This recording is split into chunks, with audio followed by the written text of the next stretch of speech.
how's it going? I'm Marlena. Thanks for wandering by. Welcome back to Decan Walk 2023. This is the series that I started back in March as we walk the decans along the zodiacal wheel of the year. Basically, a zodiac sign is made up of 3 parts, and we are taking a look at the tarot correspondences of each of those decans that include a minor card and 2 majors for each of the decans.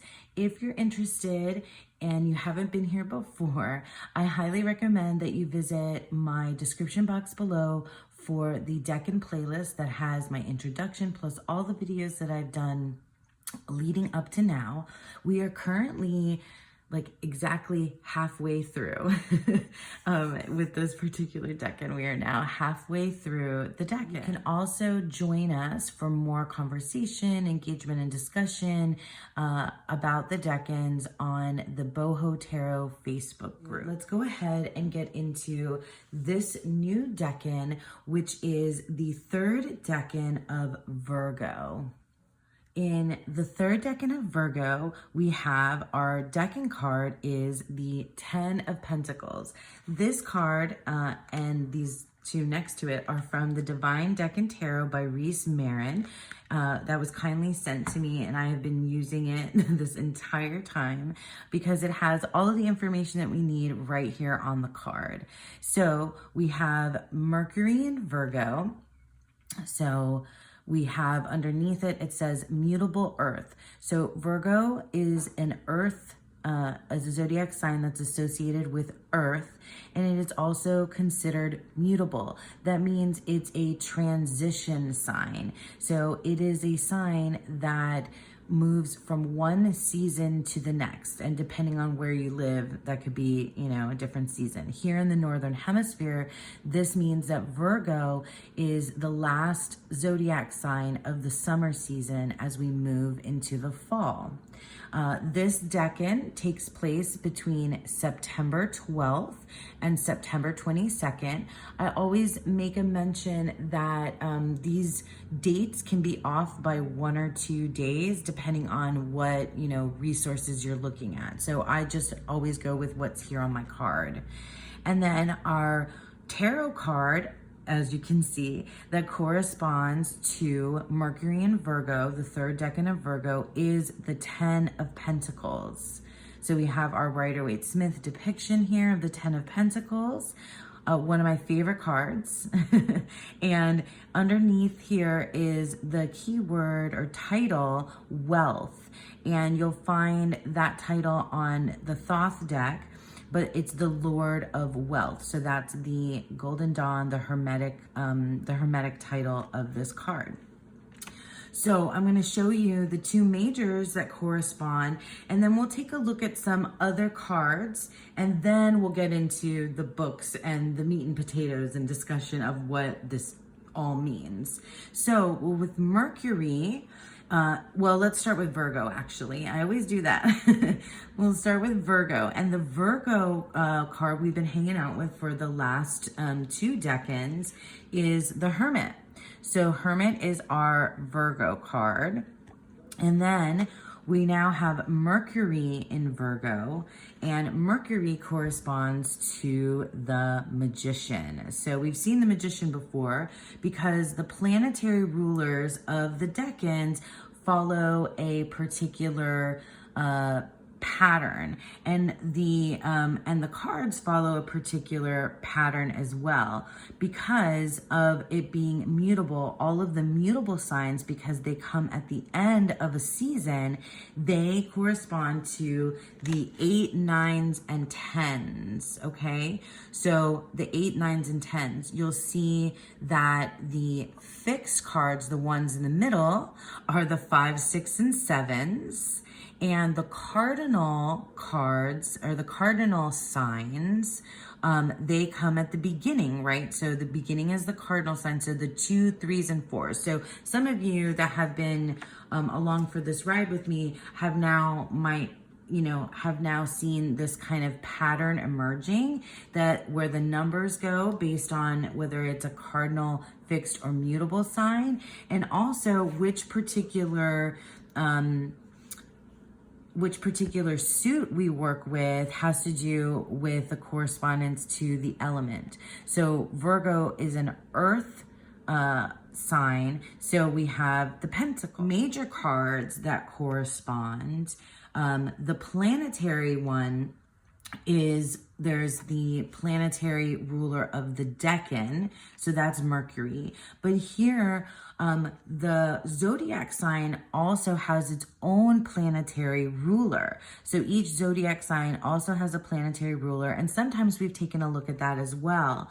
But this time, Virgo is also ruled by Mercury. So this particular Decan has the same planetary ruler of the Decan as it does the planetary ruler of the sign. So it's like lots of Mercury energy here. I want to show you from the Star Codes Astro Oracle. This is the astrology deck that I've been using for this Decan Walk.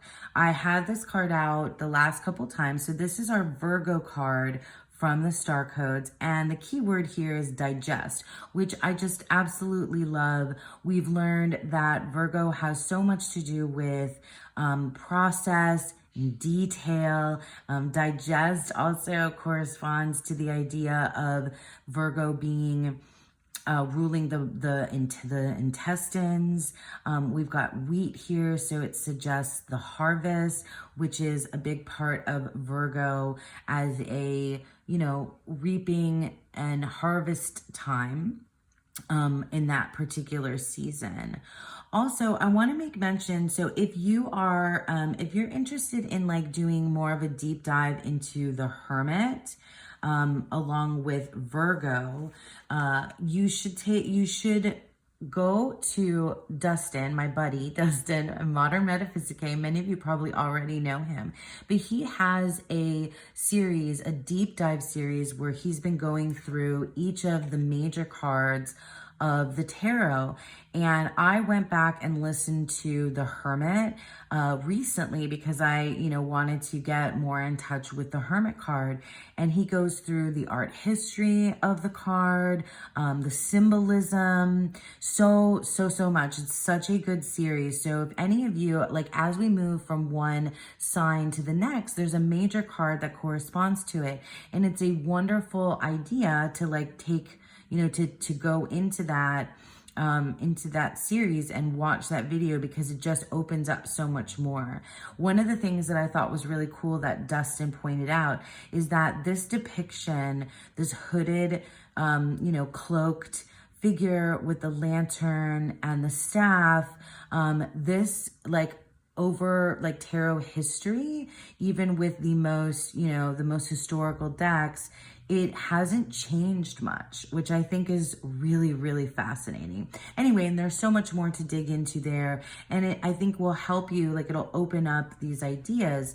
It already started making me make connections between this figure and the older, you know, grandfatherly presenting figure in the 10 of Pentacles. And I just thought that was so, you know, so awesome. But anyway, in terms of astrology decks, this one is really good.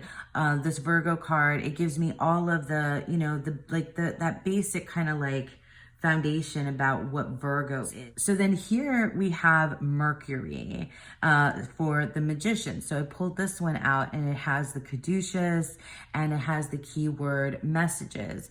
And we'll talk a little bit more about Mercury and, you know, the idea of the Magician here with the Hermit and being that traveler between worlds. And Susan Chang talks a lot about that aspect of Mercury, of the Magician, of Hermes, right? As being that go-between and the messages. So this is a beautiful card.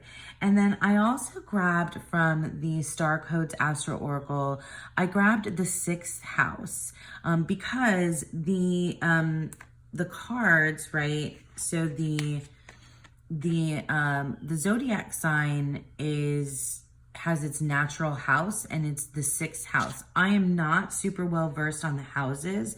I feel like maybe that'll come, I'll learn more as I go, or maybe like my second attempt at going through, astrology and the decans and things. But the 6th house the word here is sustainability. And I brought this out because in the book Tarot and Astrology, the author brings up the connection between the depiction on this card and the 6th house. And I just thought that was really cool. I don't know a lot about it beyond this particular keyword. And something she said about pets. I think that's what Corinne Kenner said. I'll get to it. But anyway, so sustainability. So these are our astrological cards. Let me show you from some of the other decks that I've been playing. So here is our Thoth depiction of the 10 of Discs. It's not my favorite card ever in the Thoth deck, but I really love all the things that I've read about it from the time that I've begun to study tarot, and especially the Thoth tarot. And it has a lot to do with the idea. So a lot what I read about in my Thoth studies talks about the 10 of Discs being the very last card of the tarot. And if you follow the decans, and if you go by the kind of the order that the Golden Dawn puts the cards in, the suit of Discs or Pentacles is the last one. And that has to do with the Kabbalah. In any case, it's the last suit. So the 10 of Pentacles is the very last card. We'll talk a little bit more about the Kabbalah because the Tree of Life is depicted on both of these cards. So you have the way that the Pentacles are set up on the Rider-Waite-Smith. And on the Thoth card, this is a depiction of the Kabbalistic Tree of Life. And this is the only place in the Rider-Waite-Smith where you see the Tree of Life represented, in this particular way, like that overtly. In the Thoth card, all the 10s have a depiction, have the Tree of Life kind of depiction shown more readily, more obviously. We have our Thoth Hermit, which we've had out before, and he is also, Dustin talks about in his deep dive of the Hermit card as well, talks about this particular card and compares and contrasts this with the Rider-Waite-Smith, which I think is really cool, but they're very, very similar, which is not usually the case between the Thoth and the Waite-Smith. Cerberus are, I love the Cerberus that's on here, but that's our, our underworld reference there on the Hermit, which comes up here in the 10 of Pentacles. And then we have our Magus. The Magus is our Magician card, and you can see the symbol for, I don't know if you can see, it's really tiny on this one, is our symbol for Mercury. So it's right there in the Thoth tarot. So we have our 2 major cards, and I always try to take a look, and it's kind of apparent here now that you can see these yellows that are very, present on the coins or the discs here in the 10 of Discs. And then there's purple. I'm not sure where this purple is coming from. Maybe you can see a little bit of the purples back here in these wheat stalks that are behind the Hermit. But I love to see the blend of color. From the Zodiac Tarot, and I haven't pulled this one out recently, but I wanted to show you this one in particular. The Hermit card is really cool. I absolutely love it. Here we have our Magician in the Zodiac Tarot. I really love this one. It's this very wizardy magician. And there is our symbol for Mercury there at the top as well. So you can see that the Magician is tied to Mercury, and the Hermit, we have our zodiac sign for Virgo. And then this is our 10 of Pentacles in the Zodiac Tarot, which I really love because it definitely gives you this sense of generation that's a little bit different than what you see in the Rider-Waite-Smith, right? Where you have the older grandfather, gentlemanly looking figure. I do miss the dogs. I do like to see doggies. They're my favorite, you know. But this is really cool. And then you'll notice also that in this depiction that the pentacles are not arranged in the tree of life order. Mundi. So this is M.M. Maline's deck, who is T. Susan Chang's partner in the podcast Fortune's Wheelhouse, and they also wrote Tarot Deciphered together. So here we have the Hermit in the Tabula Mundi.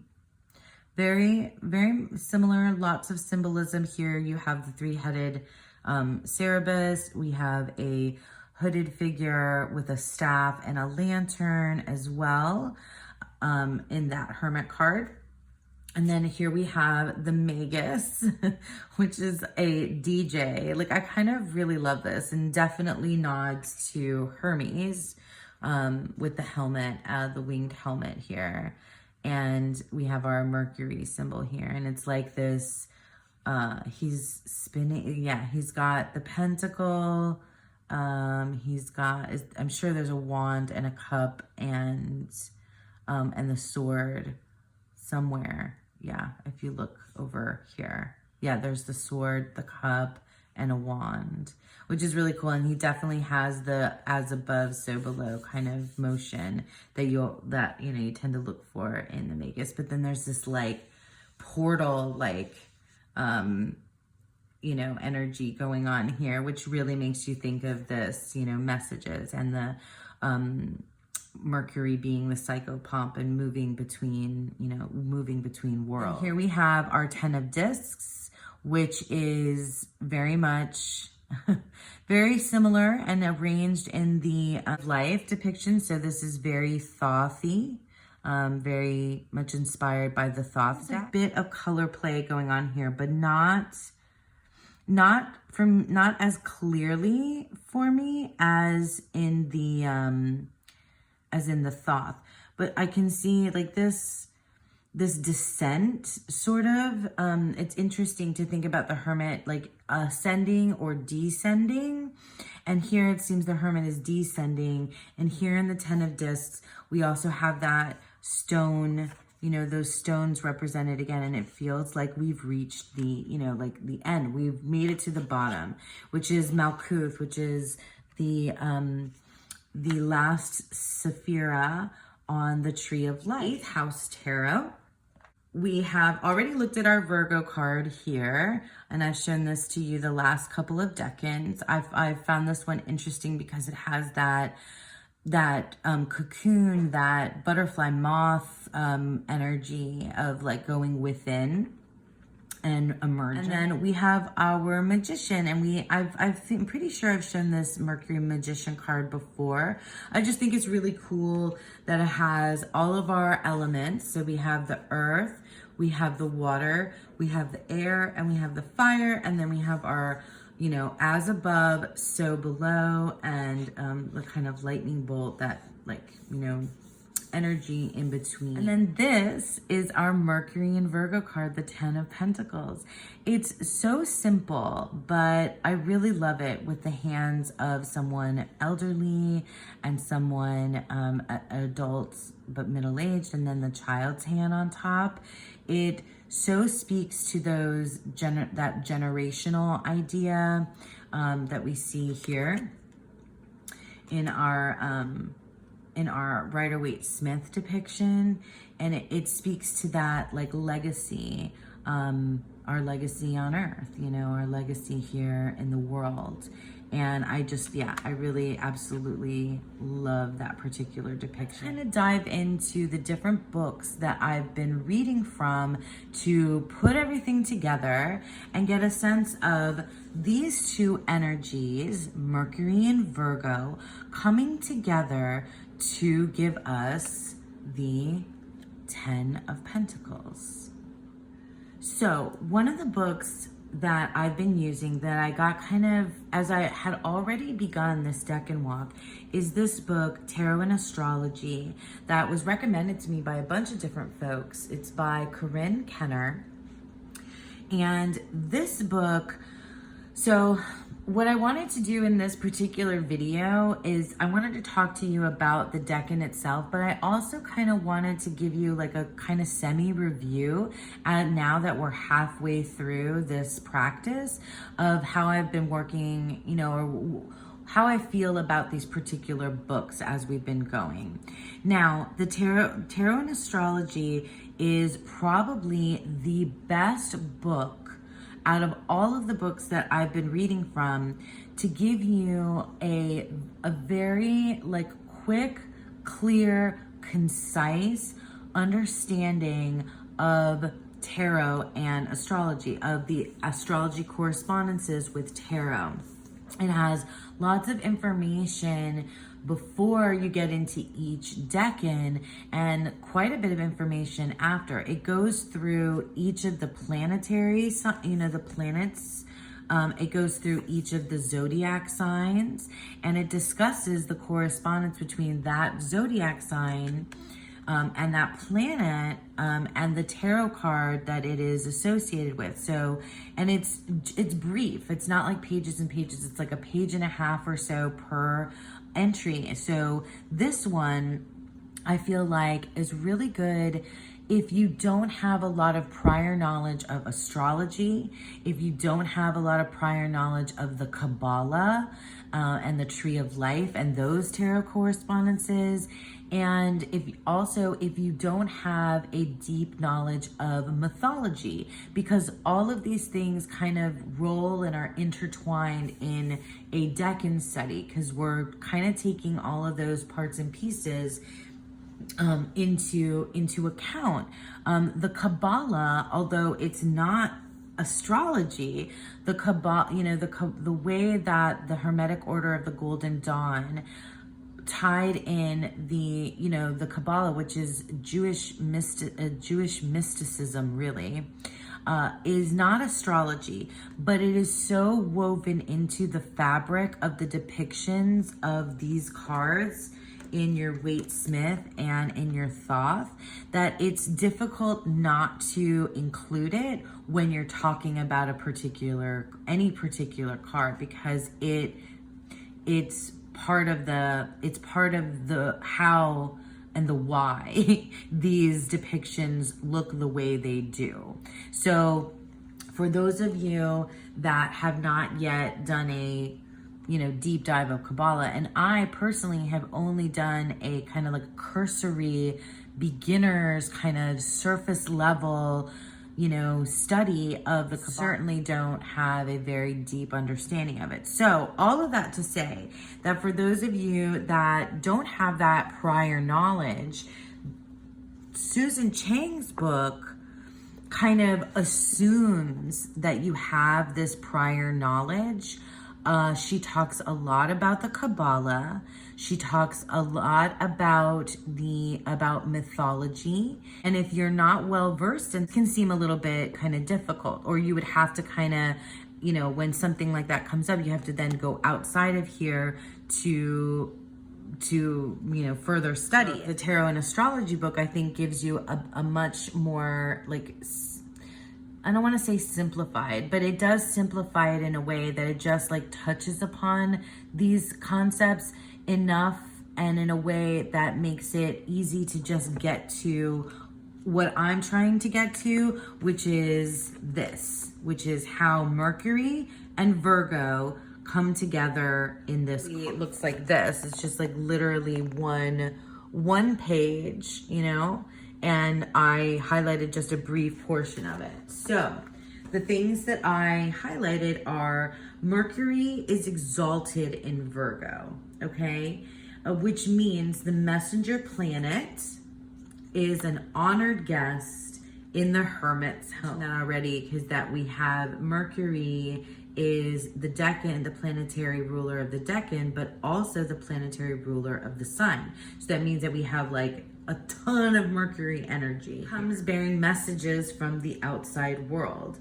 He unites brothers, sisters, and extended family members, aunts, uncles, and cousins. So one of the ways to interpret this card is this reunion of generations, of all of these familial figures coming together. And you see it, you see it here as well. This is what I wanted to point out about the 6th house that I thought was really cool that was mentioned in this book. It is interesting to note that 2 dogs play a prominent role in the illustration. And so then she tells us about the 6th house. The 6th house is the house of pets, because caring for pets is a duty and responsibility that must be managed on a daily basis. So, that makes sense to me, sustainability. So that's really cool. I love the dogs, and I love that that is a part of, how this card came together. We're just thinking about the dogs in general.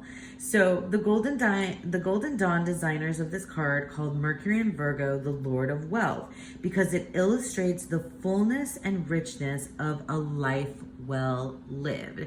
So then she gets into the, the Kabbalah and explains it just in brief. So this book, the tarot and astrology book, just touches upon these ideas. Whereas when you get into Susan Chang, there's a heck of a lot more information.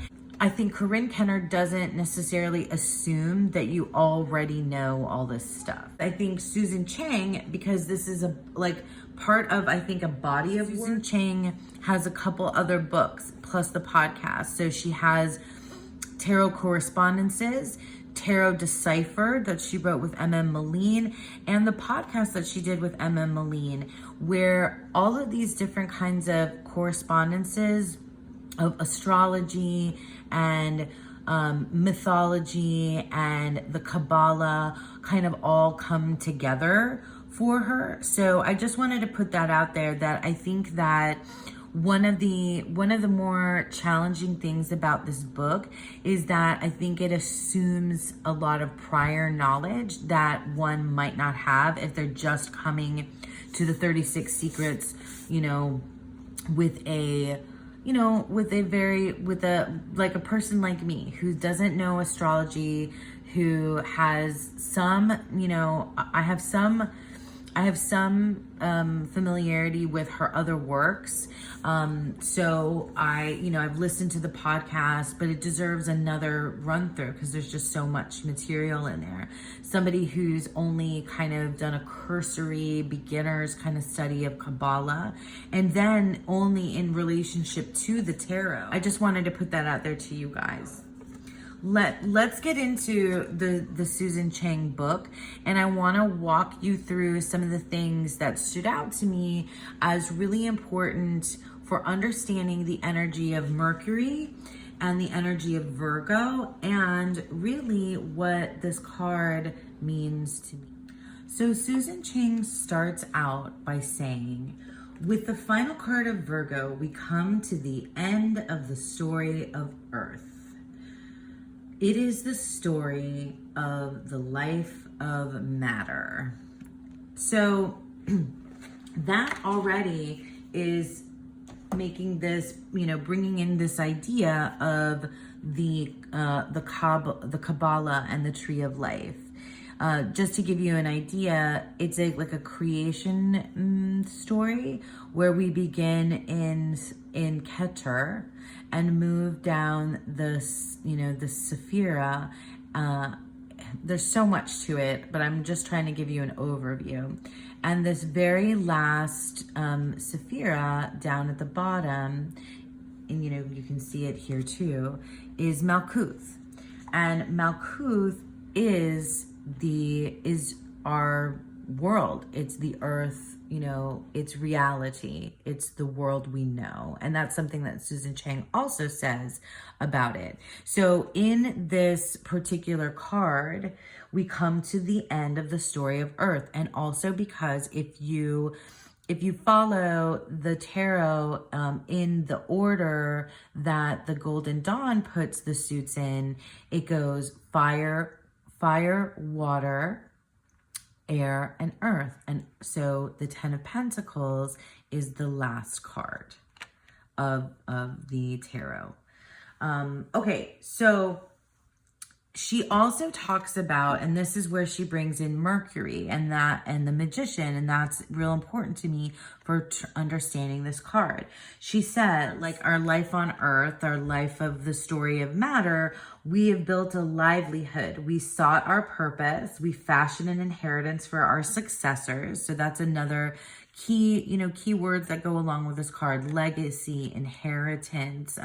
In the other one, we talked about like a reunion and things like that. But inheritance, what we're leaving behind.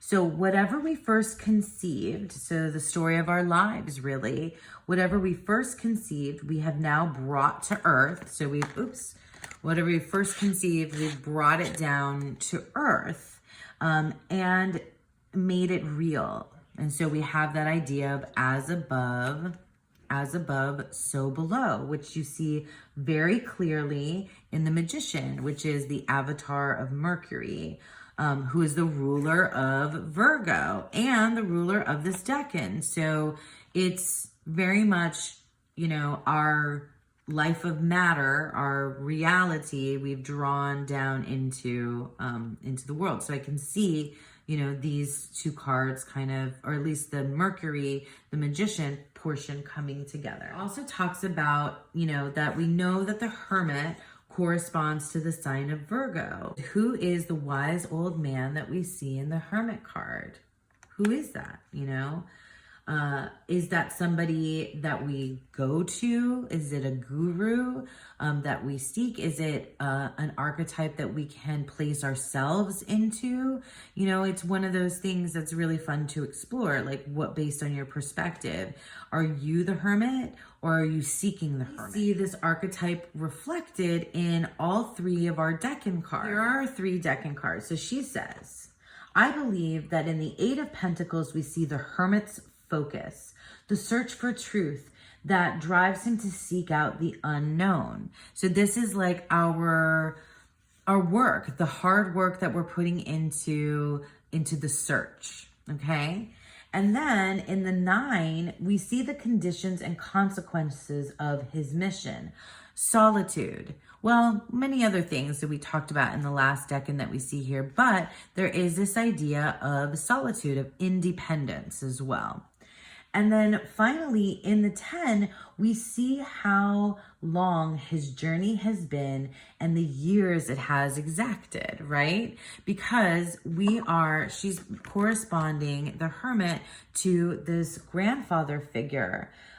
We sense his age. The 10 of Pentacles is a populous card. There's lots of people in it, right? And there's the animals, there's the people, there's a child, there's this, seems like a couple. And then we have the older gentleman, the grandfather, the progenitor, who holds the foreground.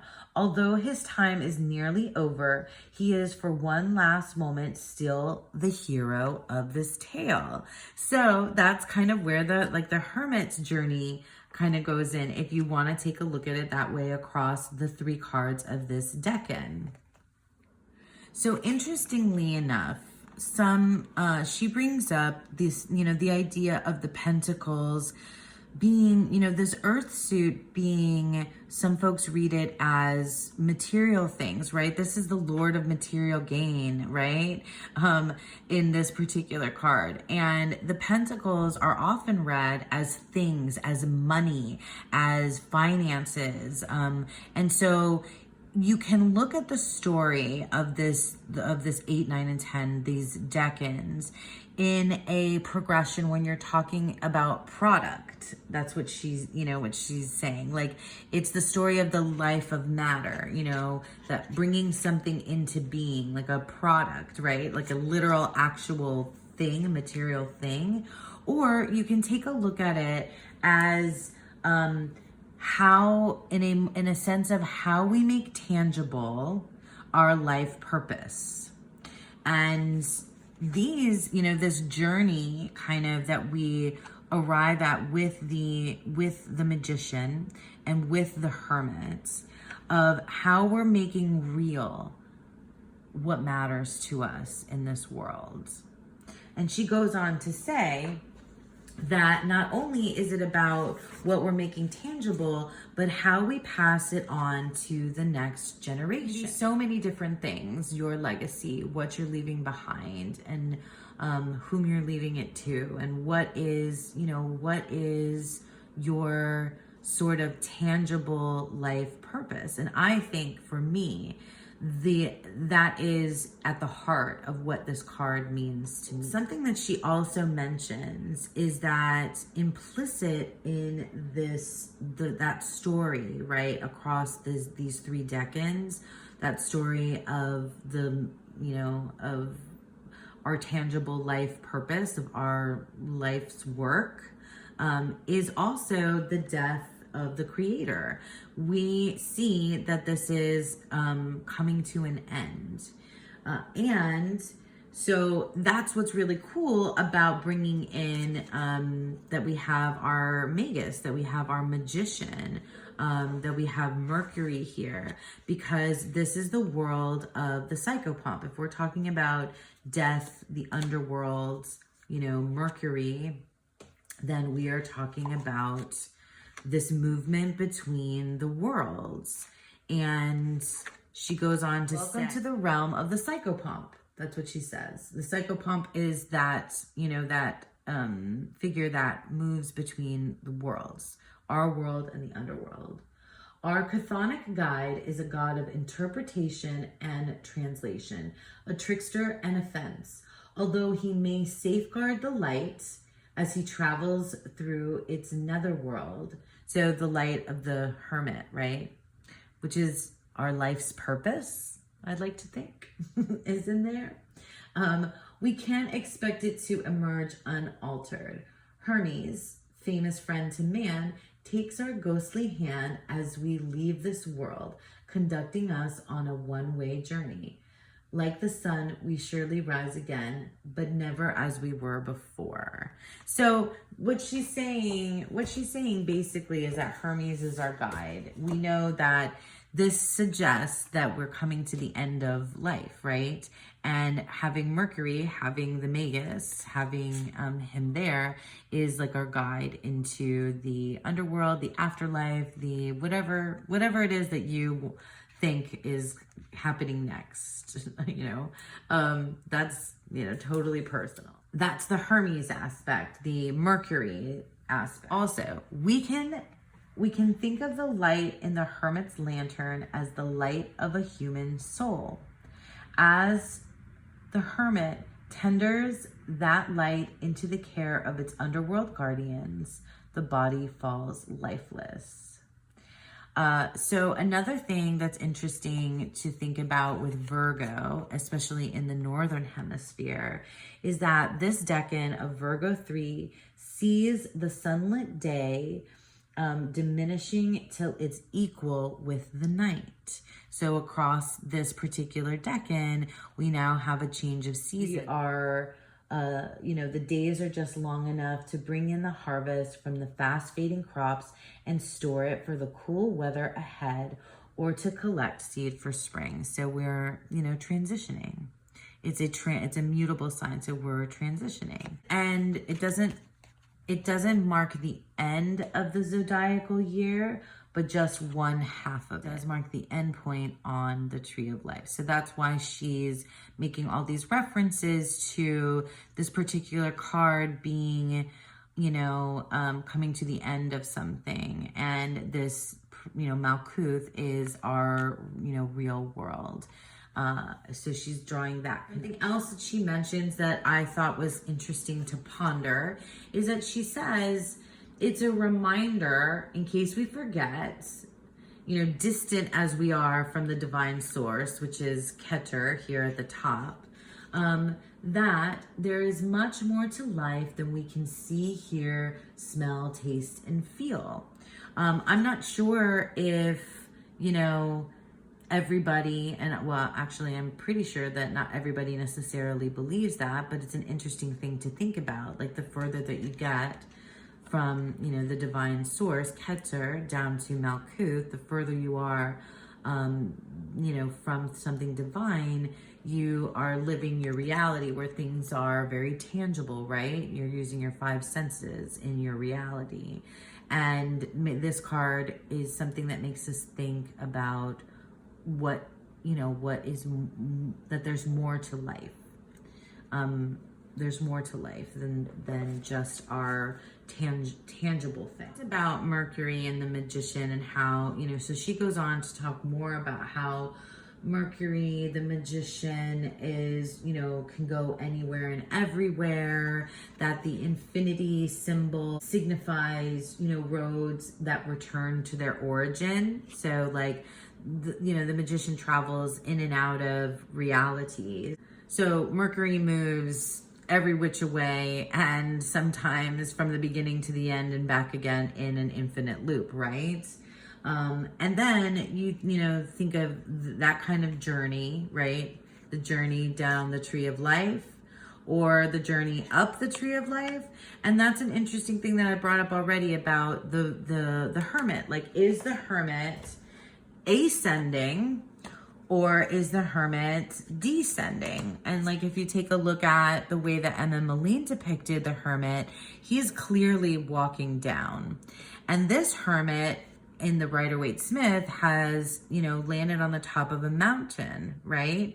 So but he's looking down. They're both looking down. So are we moving up or moving down? And it's just a cool thing to consider too about, the Magician and the Hermit here in correspondence with each other, about the way that we interact with, and like those that came before us. So you could definitely see this card as something that is part of being, the Ten of Pentacles, part of being the type of card that can help you communicate with ancestors, or those that came before us, not necessarily blood ancestors.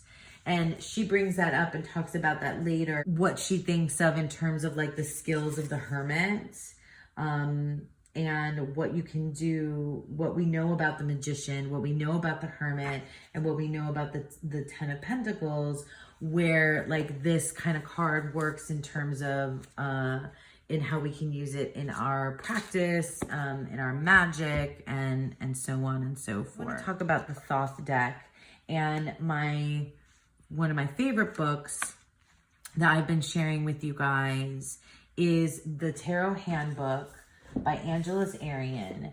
Now, just like the tarot and astrology book, I do think that the Tarot Handbook, the write-ups are clear and concise, and I don't necessarily think that it presupposes or assumes that you have all this other esoteric knowledge that you're putting into it. I think it's easy to understand just at face value, whereas with Chang, like I said, with Chang, this book, it begs further study if you haven't already done it. It definitely works from prior esoteric knowledge and studies.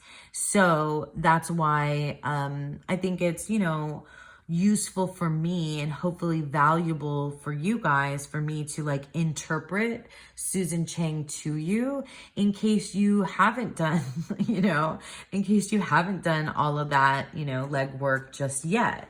And you might not even want to do that much legwork going forward. But in any case, the Tarot Handbook, Angeles Arian uses the Thoth Tarot, and when she has her write-ups about each particular card, this is what the book looks like. I don't know that I've ever shown inside it. This is what the book looks like, and it's very, it's one page, pretty much 1 or 2 pages for the majors and 1 page for the minors.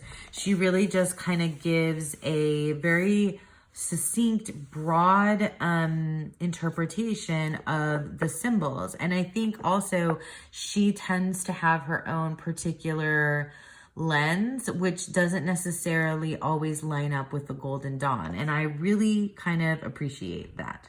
In any case, what she says about this card, the 10 of Discs, I think is important for us to take a look at as well.